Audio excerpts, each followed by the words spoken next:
Tina Fey has the best line. She's like, they're only a stalker if you don't think they're cute. Kind of genius line, isn't it? Otherwise, you're in a Hallmark Christmas... Oh, I can't say that. You're in a network Christmas movie. And give a big, big welcome to David Haydn-Jones.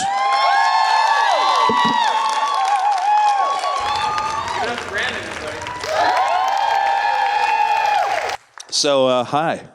Hi. Does anyone have any whiskey? Anyone got scotch? I feel like this would be like really fun with a nice crystal glass and one large scotch cube.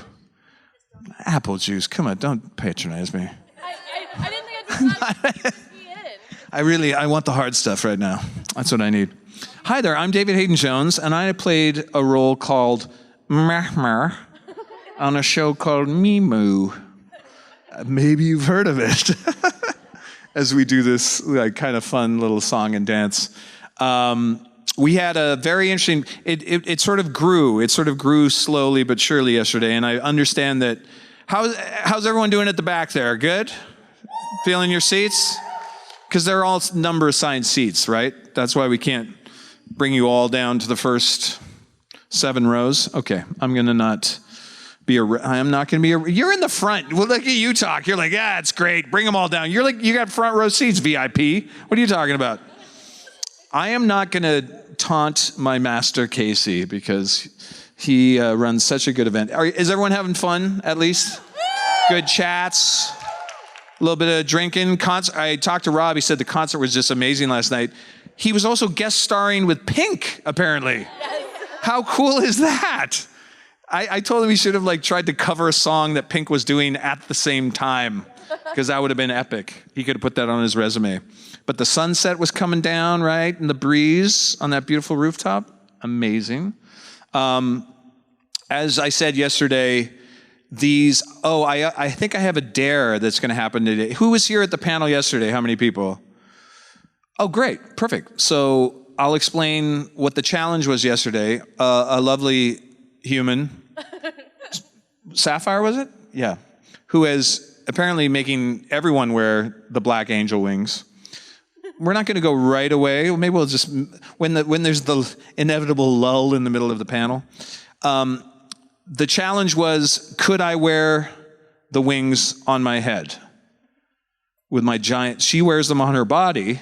And I said, I think my head's big enough that I could wear them on my dome. And I said, you may need to bring some duct tape and some string to make that happen. We did not need the duct tape and string. Because apparently my head is the size of her torso. That's literally what happened. And we've got photographic evidence. But then there was another challenge, which was, can I wear those wings on my ass? So that's going to be today's middle of the panel entertainment for y'all. That should burn on. One. I want to see that. I want to see Dave wriggle in a nice suit into black wings. That's just going to be wild. Ow! Yeah, ow, indeed. Ow to my nuggets. That's what's going to happen. So don't be this happens every time. Someone's got to break the seal. These go better, or we can just sit and meditate in silence for 38 minutes. Is that something that you would all like? Oh, good. See? The threat of silence. Because I would do that. I'm just so crazy that I would sit here and play the no-laugh race. Look, everyone's like running to there we go. That's what I like. All right. Be careful, T-Bear. Take care of that hip. Now we got a whole panel here. Like we're gonna go through it. Eeny, meeny, miny, mo. Hi.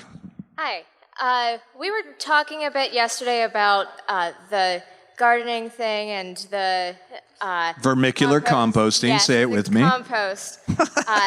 I was raised in a pretty big gardening family, and there was always at least one crop every year that we would have too much of, even if we started canning it. Right. Do you ever have that happen to you? What do you have, and what do you do to get rid of it? Okay, that's a really good question. Well, I'm doing basically an urban garden in Los Angeles off my back deck, so I don't have a piece of land because I'm in a building. But I do try to squeeze as much out of that. my mom growing up in Canada, we had a great garden. Thank you. The one woo for Canada. We pretty much ate everything. What's the problem vegetable that you have to give away? When I was a kid, it was green beans because we planted about half an acre of them. Green beans? Yeah. But that's because they're green beans. Who likes green beans? Like, honestly, do a poll. Really? You like them?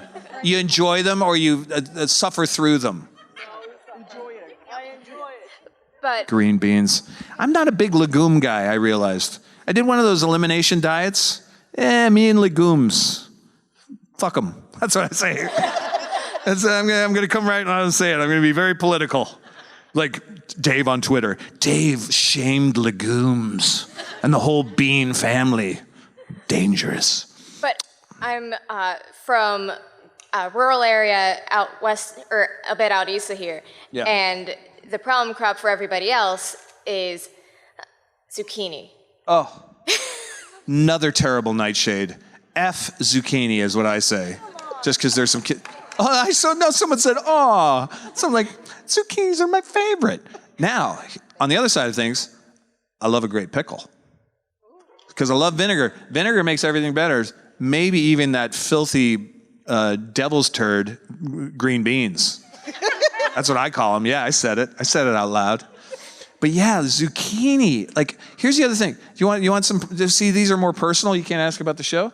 You know why I don't like nightshades? Because they make me burp. I figured that out. I did an elimination diet. I recommend everyone does it. You want to know why you make all the sounds and noises you do? It's food. That's science right there. So thank you. You're welcome, and I won't tell you any more. Where is Broccoli Girl here? Where is she? I'm right here. Oh, there she is. Okay, so we had a very good conversation at my table, and look at that hip.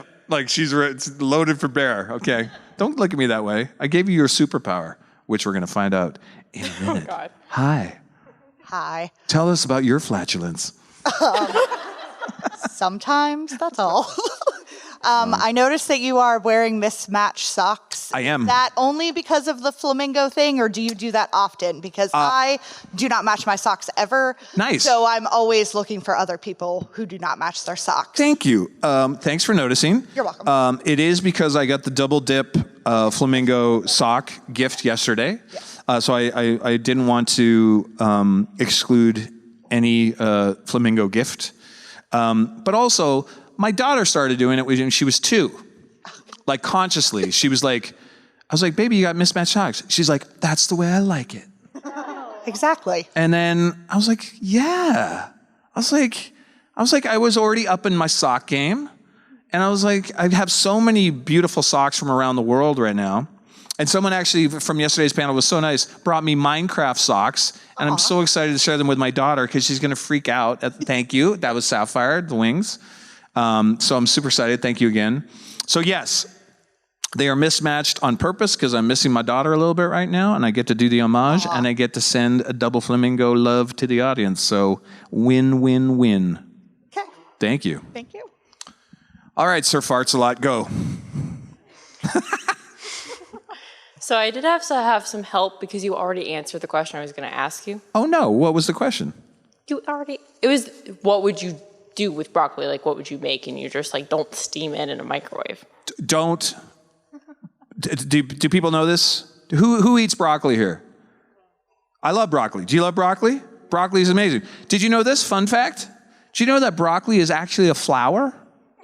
Yeah. Broccoli is technically a flower. So when you're eating broccoli, you're eating a bouquet of flowers. Isn't that adorable? Also, fun fact. When you buy a bag of broccoli in plastic and you snip it and you put it in the microwave, you want your house to smell like ass for the next 2 hours? Do that. If that is your goal in life, is to have a flatulent household of 18 truckers came and just like deuced in your bathroom, steamed broccoli in the microwave in a bag. You're welcome. Otherwise, just put it through a natural steamer. I don't know. I'm so sorry. So yes, don't do that. But also, she has become known as Broccoli Girl by her own admission. She asks a lot of broccoli questions. And so Flamingo Boy and Broccoli Girl, we're going to have an animated series. My superpower is standing on one leg and quickly kicking you in the chin with the other. Like, bing, bing, bing, bing. And Broccoli Girl's superpower, of course, is super flatulence. Can clear a room of enemies at the speed of light. So congratulations. Thank you. Thank you, Broccoli Girl. I do actually have a question. The Adventures of Broccoli Girl and Flamingo Man. I'd watch it. Hi. On Adult Swim. Hi, Jess. Hi. So my question was, would you rather have everyone you know be able to read your thoughts, or for everyone you How is that even a question? to have access Everyone to I your know to internet read my history? thoughts? I'd have no friends. That's madness. And what's the second option? No, like have everyone you know be able to read your thoughts, or for everyone you know to have access to your internet history. Access my internet history? Yeah. Oh, internet history, 100%. I am clean, baby, because I'm incognito. I clear all my cookies. That's auto-delete, baby. Come on now. What, you think I'm an amateur over here? VPN, all the shit, you know. I literally have, like, side boxes going to my router that, like, confuse the government. I also wear a tinfoil hat at home, so there's that. So no one can read my thoughts, especially the aliens. Thank you. Good question. Read my thoughts. Oh, God, could you imagine if you could read everyone's thoughts? Like, how much negative stuff do you edit on any given day? Like, just driving. We are basically this close as human apes from throwing our shit at each other any given moment. We are primates on the edge. You know, you uncovered a dead body. Was it foul play or was it just natural causes? Do we know? You don't know. We had a great meet and greet yesterday. It was a haunted mystery in my meet and greet. It was fantastic in Ohio. Hi. Hi. Is that Christina? No. No, okay, sorry, it's hard to see. No. So I'm kind of asking everyone the same question. Just curious if you have any funny or interesting or scary stories involving animals, either on set or while you were working, or maybe your own pets. Just a fun animal-related story. Oh, I have so Scary many or fun interesting. animal. And in the first rule of improv is don't edit the first thing that comes to mind. So some people know this, but one of the jobs I had, one of the coolest jobs I ever had, was being a singing park ranger for the Alberta government during my summers when I was studying architecture at McGill. It was the coolest job. What we did were we were the park interpreters of the park ranger service. So we actually did original 1-hour musicals, like infotainment, Bill Nye the Science Guy meets Sesame Street, with full costumes in the woods, in amphitheaters, for the campers of the campgrounds of the Kananaskis Country, the provincial park of Alberta. How wild is that job? I took people on guided hikes. I did horseback riding. I did mountain biking tours. I did guided hikes of the flora and fauna of the Kananaskis. The most cool job that you could have. I worked with biologists, park rangers. We did all the things, like mountain hikes, the whole deal. They had us at these barracks where we'd share all the cookhouse and the bungalows of the helitack crew. So we'd have fire crew coming by every once. We'd have the rangers, we had the park interpreters, and we'd have a big old cookout when we weren't working, and a campfire. Now, one of the species that lives in the foothills in the Rocky Mountains is, are you familiar with how rodents mate? Is anyone familiar with how rodents mate? Yeah, a little bit. You know about the corkscrew, yep, and the barbs? Okay, so rodents, for some reason, it's very easy to get inside the other rodent. It's very hard to remove yourself because most rodents, including raccoons, have corkscrew penises with barbs that keep them from pulling out. So we were drinking a little bit. No, that's just science. I'm not trying to get dirty at all. That's just the actual The truth. female always gets screwed in. I know. Exactly. But also, like, the guy's trying to get out of there, and he's like, what are all these barbs in the corkscrew? So I never thought about it from the guy's point of view. So I shit you not. It was like 2 a.m, and we had a few drinks, obviously. We were sitting around the campfire, and we heard the cry of a dying child. We thought someone was being murdered out behind the camp houses. It was like,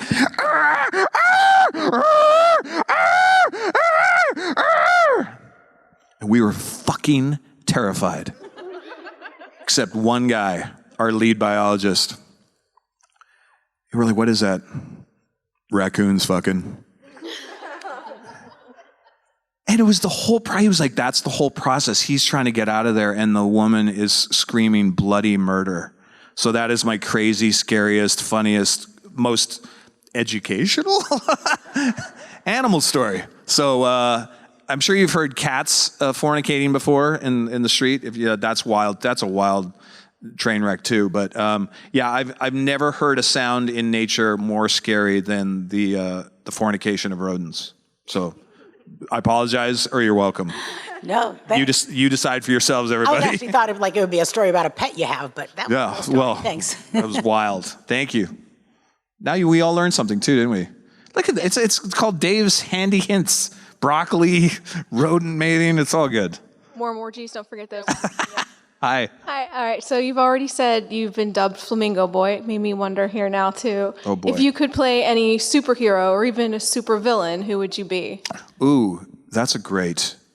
Well, I think every guy my age has the Batman fantasy. I think Batman, but that's Jensen's Batman, so like let's forget about that. So I better go with supervillain. I'm not a huge cartoon guy. I got really close to playing a cool supervillain. I can't remember his name was I was on hold for it for the DC universe on CW. But did they dump all their DC stuff? Do we know what's happening? Like it's all kind of finished. They're moving in a totally direction, right? Yeah. But it was cool because he was like this time traveler and he had a cape and he sang lounge songs as comedy. I don't remember what the character's name, but it was the extended DC universe. And that was really a fun audition because it was a supervillain who sort of sang like universe lounge lizard songs, which was kind of fun. That sounds like which I always love to sing, I love Sinatra as a teenager, hey babe, what's going on? Pow! Hey. Just a little snappy snap. Yeah. I think I should play a supervillain with a very large head. I would love to do like the Brainiac guy with the huge veins and the giant brain coursing through and just looks like this alien thing. Like one of those, that alien race on the original Star Trek that had the big large domes with the veins coming through it. And I'd love to kill people with my mind power. What is telekinesis? Is that what it's called? Where I could just like use my giant brain and have you explode.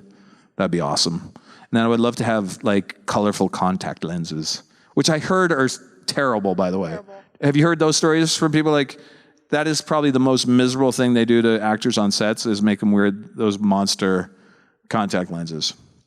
But I would like to have a flowing cape, a giant veiny brain, and some sort of like levitation station, like where my legs are just dangling like this and I'm just floating around the room and my cape is flying behind me and I'm like, and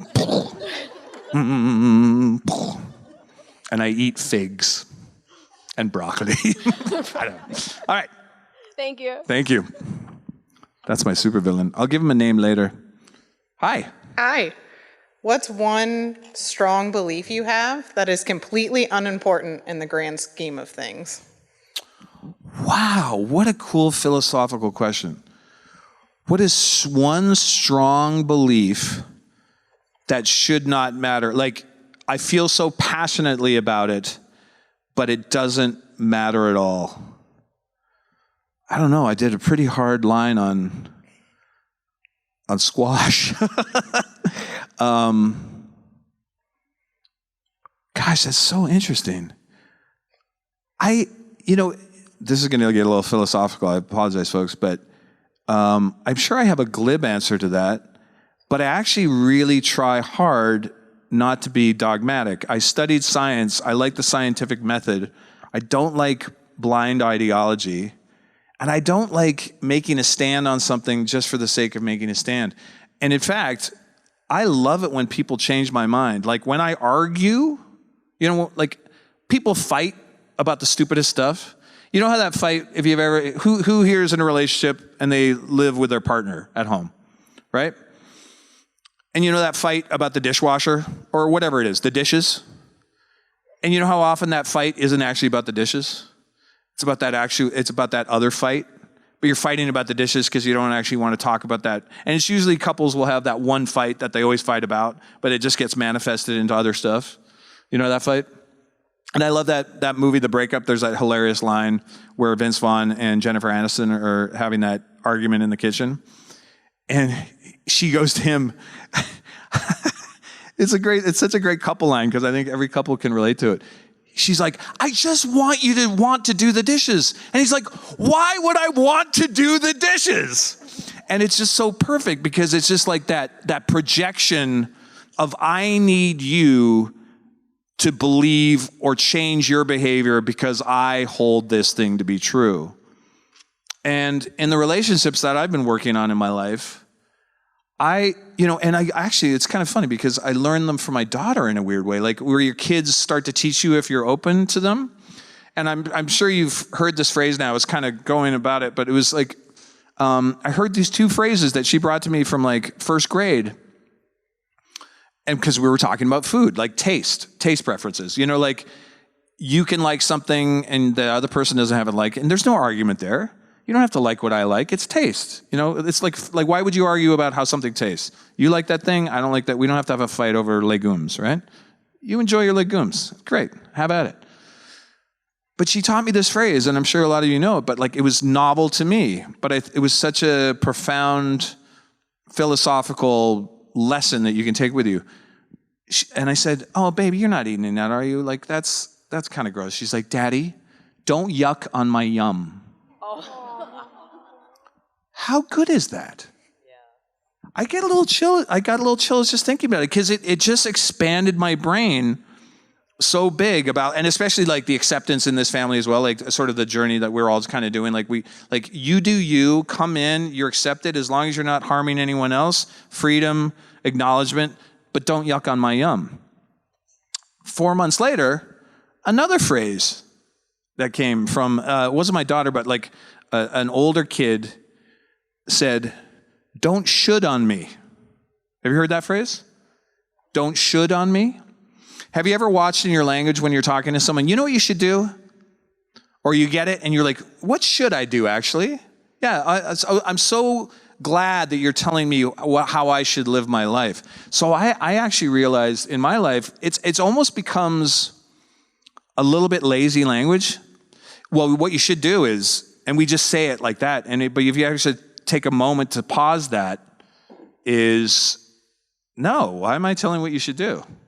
I mean, if you ask me for advice, I'll give it. So I've worked really hard on really not trying to have hard lines or should on people or yuck on people's yum.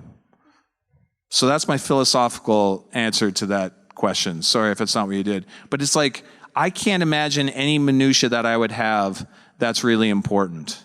Oh, I know what's really important to me. See, I had to go through that in order to fuck the first 3 Star Wars movies. They're garbage. Garbage. Terrible. Don't even bring them into my existence. Sorry, but I'm an OG fanboy, so there's that. The original trilogy and Rogue One gets a pass. There you go. That matters to no one, but it matters to me. Done. But I would never tell you, don't enjoy the Phantom Menace. Enjoy your poop sandwich. Have at it. Not for me. Thanks. Hi. Hi, David. Question about Vancouver. I had the pleasure of going there for a supernatural convention, and I spent a lot of time in Stanley Park. And to avoid not talking about that show that you may or may not have been filming up there, did you have any fun adventures in Stanley Park as a working actor during that time? Yes, I did. Stanley, who's been to Vancouver, by the way, here? You know it, and you've been to Stanley Park, I hope, and know. Isn't that an incredible asset to that city? Amazing. It's just fantastic. Yeah. And it's there's so many mini adventures you can have there. And then you do the whole ocean, what do they call it? The seawall walk, yeah. the seawall hike, and you can rent bikes. If you get to Vancouver, you got to go to Stanley Park, and you could have mini adventures. There's gardens there. It's beautiful. So I've been there many, many times because I've shot in Vancouver many, many times. And in fact, there is a movie that I shot, a romance movie that was shown on the Wizard's box that makes light, sound, and noises. I have seen that. That you can enjoy in the comfort of your own home. It's a digital puppet show, basically, where I am riding a bike with my daughter and a famous television actress around the seawall of Vancouver Stanley Park. So if you want to see, I recommend you go to Stanley Park if you're ever in Vancouver, and then if you've ever seen that movie, you can see me with a helmet that's almost the right size. Because of that, though, because of Supernatural, I told props specifically, you need an extra large helmet. Please do not put another beanie on me. I have a very large head, if you haven't noticed. And hats and helmets on set can be a problem. So thank God for Supernatural. I was able to tell the props and wardrobe department, get me an extra large. What's that? You said the TV show. I don't know. Who are you? Get out of here. No, what are you talking about? They'll edit it in post. Just delete it from your men. I'm Men in Blacking you right now. Boop. Boop. There we go. Never happened. Bye. See ya. Thank you. Thank you. Hello. Hi. I was just wondering if you had any fan moments that you think are funny or memorable that you want to share. Sam. List is The key fact is, do I want to share? Yes. Oh boy, that's good. Okay. I will give you hopefully a juicy one, but wait, that sounds like fart boy and no. Wait, 99% of my interactions are seriously. I mean this from the heart. This is not patronizing or trying to kiss up to the audience at all. 99% are just incredibly kind, joyful, really fun. I'm constantly, if you want to talk about a blanket statement in general, I'll try to give you one specific one. And I just got the one. That's a positive story, not a super weirdo story. Because they exist, they happen. But one of my favorite things still to this day is the artists and the artistry that come to my table constantly. And then the generosity of these artists that have done a picture of a character on a TV show that I've played that you might be familiar with. Oh, nice. And I keep everyone. And in fact, just before this, I started to do an archiving process because I sort of had them scattered around the house a little bit. It was because you get back from a trip, I'm okay, I'll put that there and when I get back. But I was I got a big, nice Rubbermaid bucket and with the sealed thing, and I was just organizing. I was putting pieces of art in folios. I was just having this really nice sort of meditative, I had some music on, and I was just filing all these incredible gifts and books that people have made and supporter and benefactor books and history. And I have all these diaries of photo ops and kindness throughout the world. And now I have this library that maybe my daughter will see someday when she gives a toss about my career or after I'm dead and gone. But I really feel it's going to be an incredible archive for her if she's interested someday. Because I'm never going to push it on her through ego. I hope she discovers it on her own or has her own interests, you know what I mean? But she'll be holy smokes, look at all these kind people that said really nice things about my dad. And so maybe that's a little too sentimental or nostalgic, but I feel you've given me a gift that I can now give to my daughter, and she's going to be maybe my dad wasn't so bad. I think she likes me. We have a pretty great relationship, but I think that's going to be, if I found that about my dad, when I was he's probably going to pass pretty quick here, and if I went into his closet and I saw this thing of all these people that had wrote him really nice letters, said nice notes about him, I would be bawling for a day if I saw that. So that's the best special gift that I've gotten from all y'all over the last 6 years. One of the craziest stories was someone fainted onto my table. Oh my God. At a con, and we stayed really calm, and we cleared the area, and the next person up for the autograph was an EMT. And I know CPR, because I've been trained as well as like high-end security and in the park ranger services. I was going to go over, and then it was like and then my handler was like, I don't think you should do it, but like we cleared the area. She was fine. She made it through. Sweetest thing. She came to my panel the next day, and she said, I just want to thank you for being so calm and clear. I really did faint because of you, but thanks to the supernatural family, I was fine. Check this out. 3 months later, the EMT that saved the woman is in Dragon Con in Utah. That woman had gifted her an autograph and a selfie. She came to my table, and I had this amazing moment with the EMT. Oh, nice. Wow. So, yeah, that gives me chills still, because it's exactly who the people I want to be: kind, loving, calm, sane, and just paying it forward. And it was just exactly the culture of this community. And it was just like, oof, good stuff. So thanks for reminding me of that. Appreciate you. Thank you. Yeah, beautiful. Hi. Hello. Hi, T. Oh. Hi, David. Anyway, so this is my nerdy question. I know there's, without getting into the weeds about... I'm your man. Oh. Yes, you know me, You want right? nerdy in the weeds? This guy. That's living in my head. Yeah. But, I know there's a lot going on with your craft right now. And can you give me your thoughts, or give us your thoughts on how do you feel about the creative process and with the human element versus a mechanical element? Yeah. Well, I'm of an age where I've seen both, where I started in theater and live comedy and stand-up. And I hope, or we're all at these conventions because we want the human experience, right? We want live. There's something different about going to a live show, hearing live people talk. I mean, I'm sure some of you are gamers. I'm sure some of you love those big CG extravaganzas. Maybe it's my generational thing. I mean, I still look at the original Star Wars, even with the old Dykstra ILM effects of a model with light hitting it, and that still hits my eyes in a better way. So I'm still kind of analog. I think digital can be an incredible tool. I think it's used too much. And as you probably know, and we don't want to get into the politics of it here, but the way AI is progressing, they really want to eliminate writers and actors. They really want to do the work of creation of entertainment and TV. They would love to get rid of at least 80% of us. Well, that was my question. Legit. Yeah. And so that's why we're making the stand. And then you as consumers decide what you like better. Because again, at the end of the day, it's a consumer-driven market. So you'll eat and consume and enjoy whatever the market is selling. So if you like live shows, please go see theater. Please keep live events like this alive. We're having a great convention. It's been amazing communion. I suggest that you don't lose the humanity.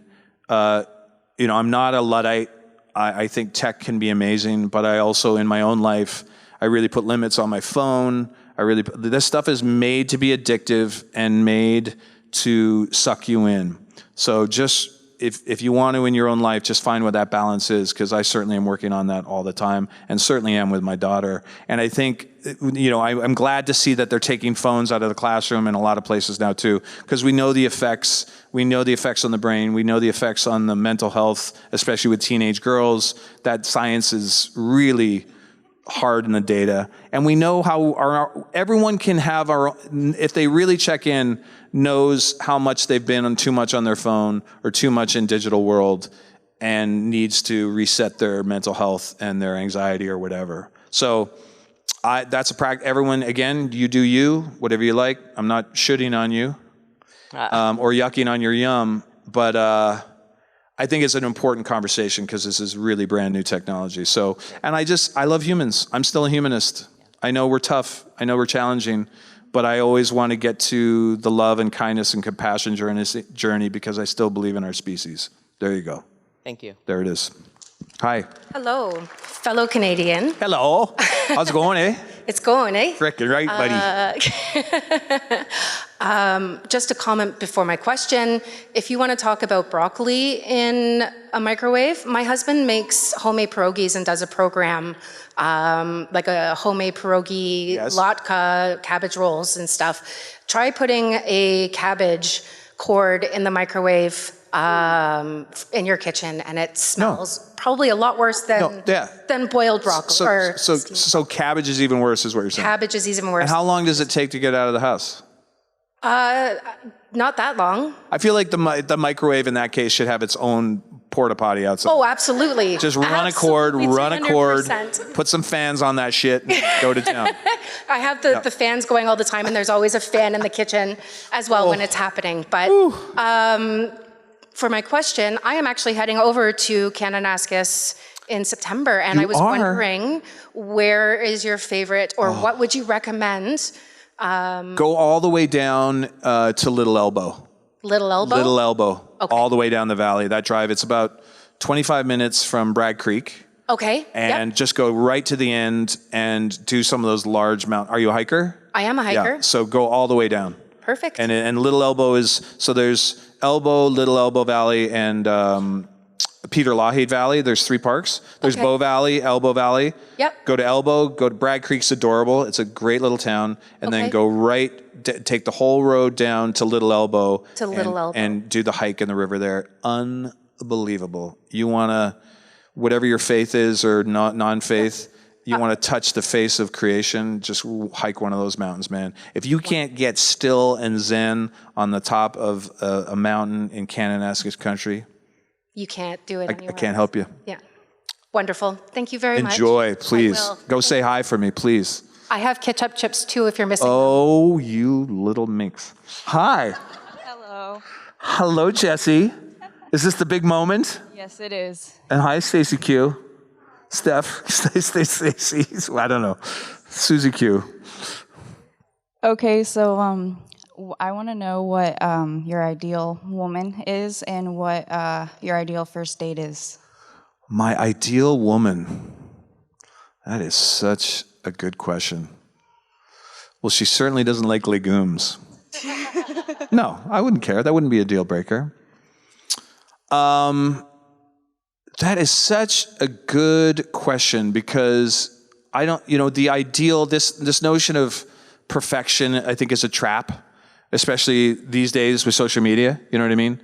This idea of being the perfect this, the perfect that, like that's a fantasy. I don't like the word favorite. I've talked about this in panels before. But if I'm talking about 3 qualities that I would like most, if I'm going to partner again, or date again, it would definitely be like kindness. I really just need kindness now. I know that sounds so facile, but it's just so important to me. You have to be a kind person. You have to be curious. I would like her to be curious. And have a great sense of humor.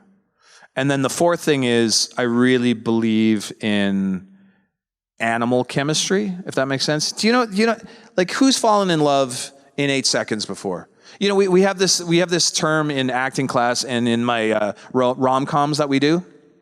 And it's literally, there's actually done science on it. The science of that dopamine and pheromone hit that you have. It takes 8.35 seconds to fall in love. The rest is denial. And that's what all rom-coms are based of. Is like that bit of lightning.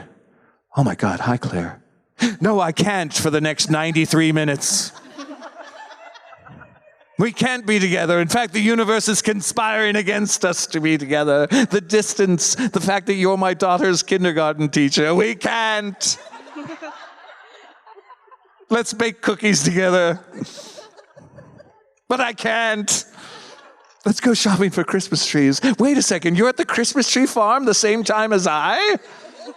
Oh, Claire, your musk intrigues me, and yet I don't want to have to go into the principal's office to get an NDA and permission with HR to date my daughter's teacher. Never happened, by the way. I'm just, anyone thinking that ever happened?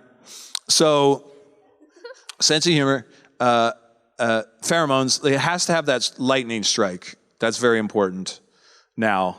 And then a great first date, I think a great first date is a walk out in nature. So that's a deal breaker right there. You gotta wanna have good conversation for an extended period of time. You gotta wanna talk. I don't know if you've noticed, I'm a bit of a talker. Nah, it's kind of my job. I'm trying to, an hour with this spotty audience? I gotta chitty chat.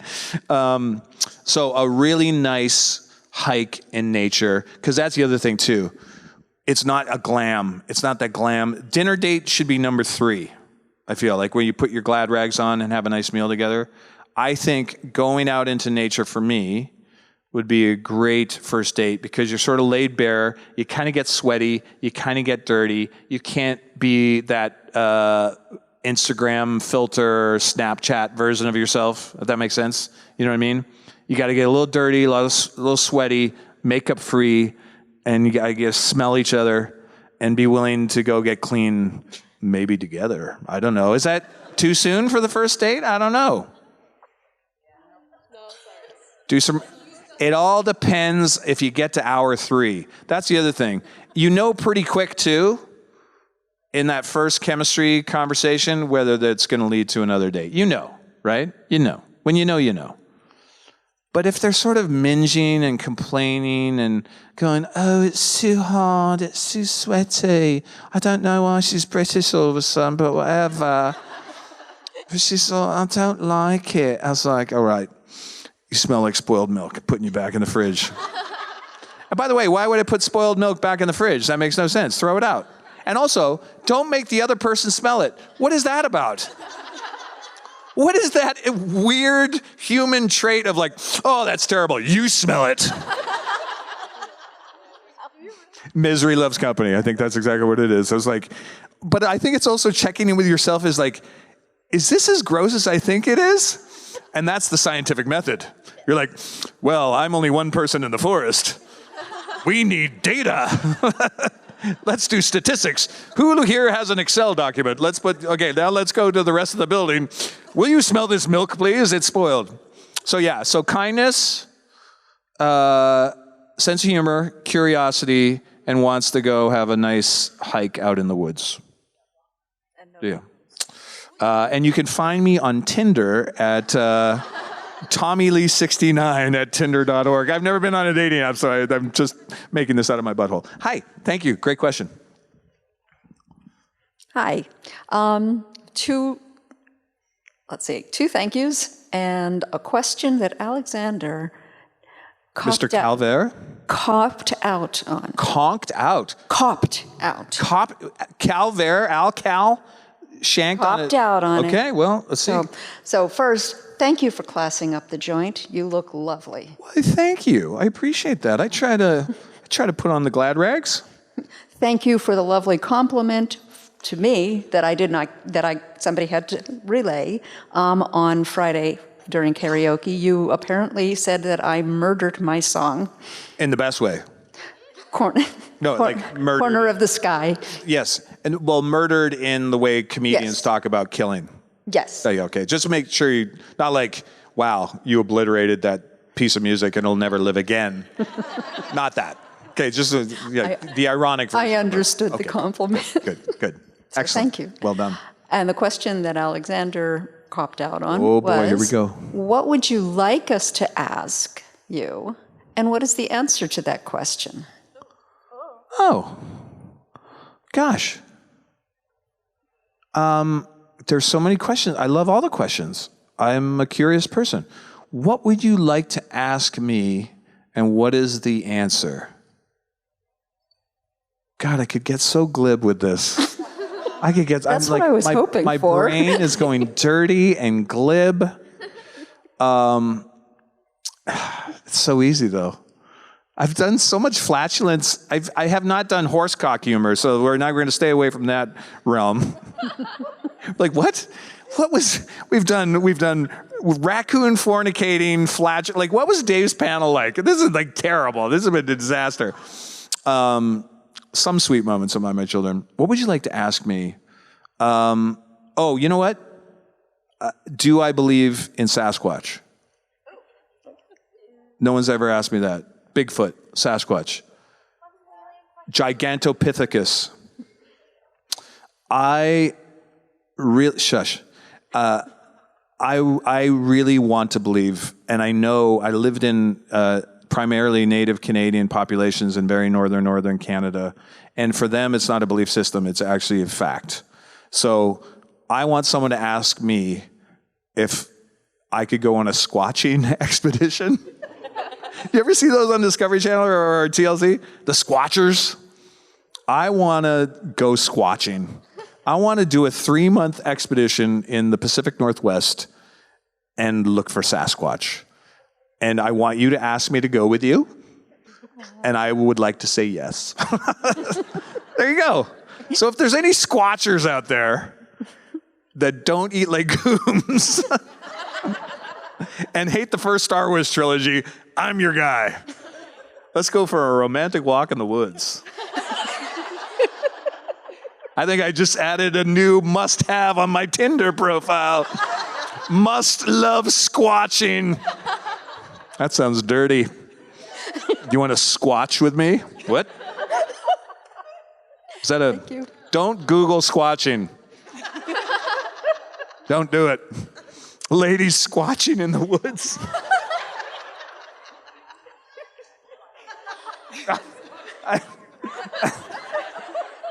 I've really lost the room now. Can someone make a t-shirt? My woman squatches in the woods.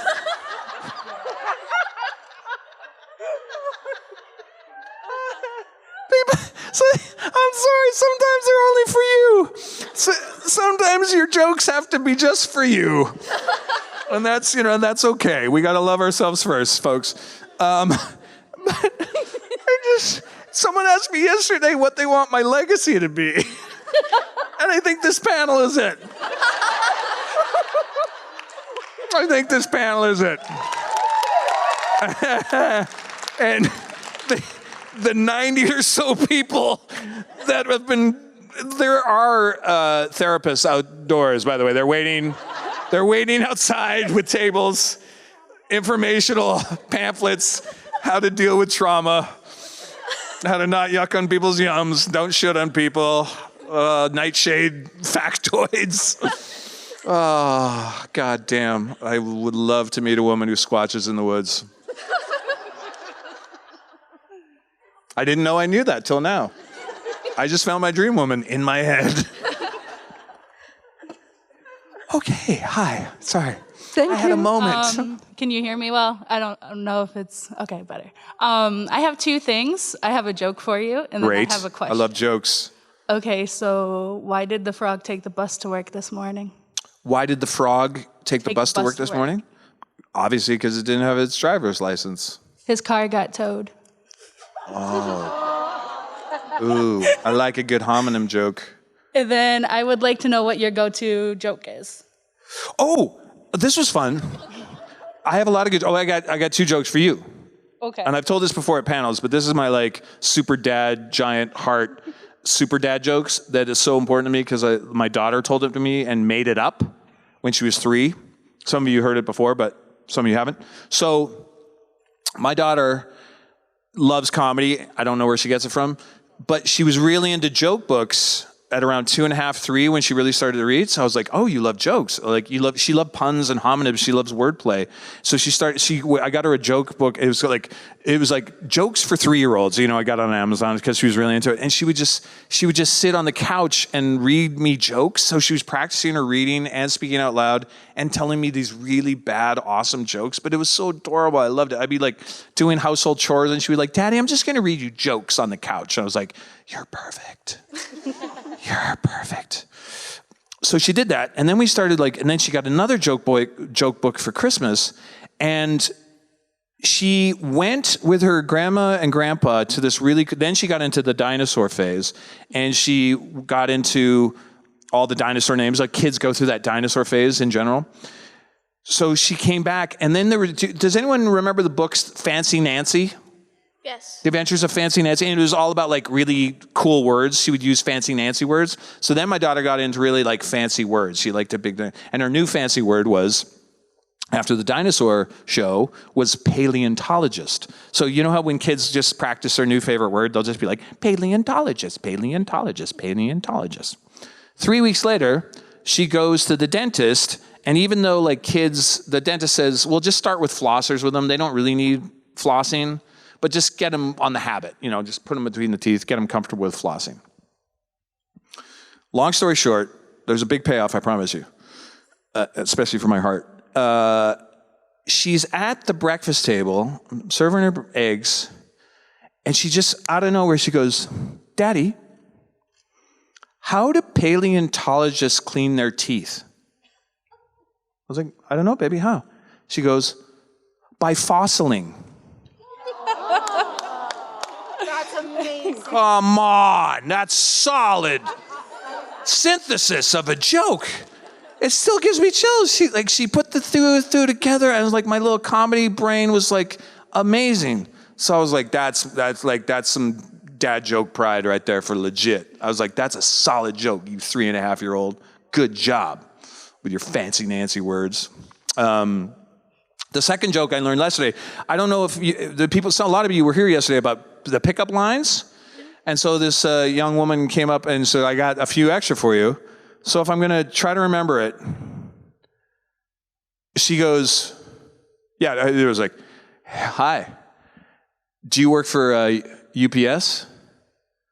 Because I want to show you my package. No, hold that shit, that's wrong. No, that's wrong. I think that's assault, technically, isn't that? Isn't that technically illegal to say that? I don't know the rules anymore. No, oh no, yeah. Do you work for UPS? Because you're the whole package. But that makes no sense either, because you're clearly a human who's delivering packages. Why would I call you a box with tape? That's insulting. I like mine better. But as Tina Fey said, though, Tina Fey has the best line. She's like, they're only a stalker if you don't think they're cute. Kind of genius line, isn't it? Otherwise, you're in a Hallmark Christmas... Oh, I can't say that. You're in a network Christmas movie. Thank you for your question. Hi. Are you ready? Oh, yeah, shit. Let's go. We're almost out of time here. So here's the wings on the ass challenger.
They cut me off. Oh, there we go.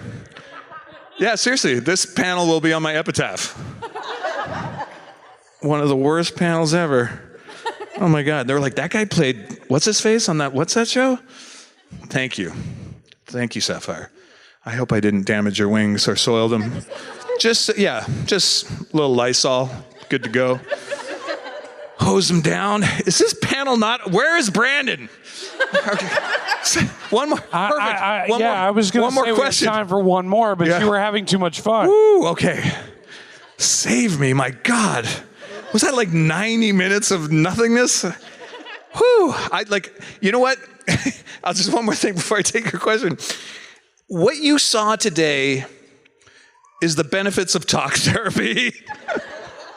Because sometimes if you just talk enough, you just keep talking and filling, you get to some real truth on some things. And I've learned a lot about myself today, and golly, I hope you've learned a few things too about yourselves, and if not, me. Oh my God, way too much information. I wish I had a show to talk about. See, that's the other cool thing about this panel though, or these in general. Mark was talking about it in the green room. He was like, oh my God, I found them so much more interesting because I had to really get deep about philosophical and personal stuff. So I hope you'll forgive me, or you're welcome, or whatever, you decide. I can't be bothered. I'm not on the internet anymore.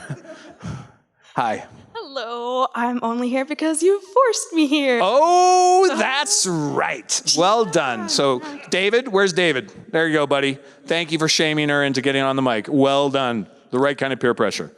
Sure. Okay. Yes. So no, please everyone give her a big round of applause because, and I mean this, she had legit anxiety about doing this and having it happen. So I really want to legitimately, no, seriously, they say that public speaking is more frightening to more people than most anything. Getting up and being on the mic and being the center of attention like you are right now with so many hot eyes and so much judgment coming towards you right now. And just like everyone is like thinking in their head, like, what's wrong with that? I'm kidding. I'm telling you how brave you are. Give her one more round of applause because honestly, way to go. And way to go, peer pressure, Dave. Okay, now to the question. Well, I just wanted to ask, I know you said you are very affected by dementia, and Well, I'm not. Yes, I realize. Although, the context. After this panel, they were like, thank God he donated to the Alzheimer's Foundation because he's like, ooh. I just wanted to know if you knew that dogs can also get dementia and Alzheimer's. Yeah. Dogs? Yeah, my dog has it. Cannot or can get dementia? They can get it. Oh, yeah. No, I've seen that. Yeah. Oh, I've seen some dumb dogs. Well, not dumb. Thanks. You know, no, in my personal life, like where, like, they don't know what's happening and dogs have short-term memory anyways, right? I mean, I laugh to keep from crying because my dad is almost in the comatose phase of dementia right now. So I say that with love, but we've always been a bit of a gallows humor family. I know that everyone doesn't play that humor game the same way, but again, don't yuck on my yum. That's how we deal with our pain. We laugh through it. It's a bit of a Gaelic thing. Does your dog has dementia? Yeah. Oh, bless. Yep. Well, I'm sorry. It's okay. But that's a family member, and I get that because we've mourned many an animal in my family and extended family. So I get it. Our fur babies are legit our soul brethren and sisters, aren't they? Legit. And my question, which is more uplifting than that, is can you talk British to all of us? What kind of British, darling? Anything. Should we just have a final homage to a character I once played on a television show that you may have enjoyed? A character who may have killed and fornicated with monsters and stepped out of a delightful $500,000 Bentley with a grenade launcher and blown things up and had deep, erotic, animal sex with a woman named Mary and was also almost the stepfather to two young strapping lads from the middle of the United States of America. And one day I would have them call me Daddy. And one of them once tended to my open hole with his fingers and created medicine out of Basidiomycota and some other herbs from the forest floor. And I could smell his musk. Okay, I'll stop. Okay. I was starting to write a fanfic. Thank you. Okay, you're welcome. Okay, so what did Dave talk about? A lot of farting, hatred of some vegetables, and other sundry items. Anyways, we filled an hour, didn't we? Thank you for being so supportive, and thank you for being part of my therapy / portal into dementia. You're welcome. Yeah, and I just want to point out, if anyone asks you, did you enjoy David Haydn-Jones' panel? You can say, does a woman squatch in the woods? Absolutely, I did. Brandon for the callback. David Haydn-Jones. Make it a t-shirt. All right. DHJ out of here. I appreciate you. Thank you for your patience. I hope you had fun. I know I did.